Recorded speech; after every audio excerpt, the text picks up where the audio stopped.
મોર સાહેબ, આપણે જ્યારે રામબા ગઢવી ઓફિશિયલ ચેનલ ઉપર જ્યારે વાત કરતા હોય વેધક વાતું નહીં, વેધકતા છે ને એ આપણી અંદરના આપણા અનુભવ ઉપરથી આવે.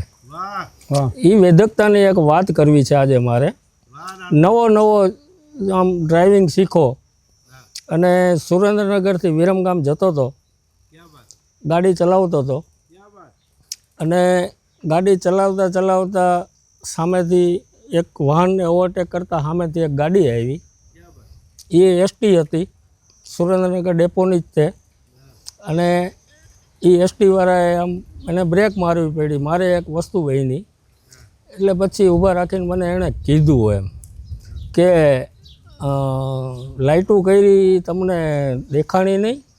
એટલે મેં કીધું લાઇટું તો દેખાણી બાપુ, પણ એ લાઇટુમાં તકલીફ એવી હતી કે ભાઈ તમે વિરમગામથી લાઇટું ચાલુ કરીને બેસી જાઓ તો અમારે વઢવાણથી પછી વિરમગામ નહીં જવાનું.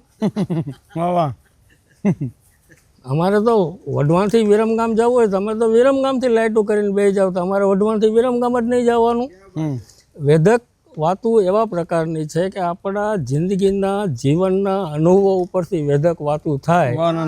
આ વાત આજે મને રજૂ કરતા રામબા ગઢવી ઓફિશિયલ ચેનલ ઉપર મને ખૂબ હર્ષ અને લાગણી અનુભવું છું.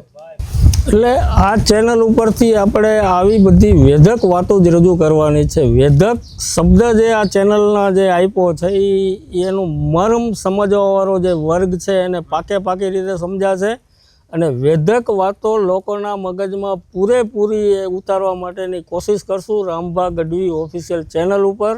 મારા બધાને જય માતાજી.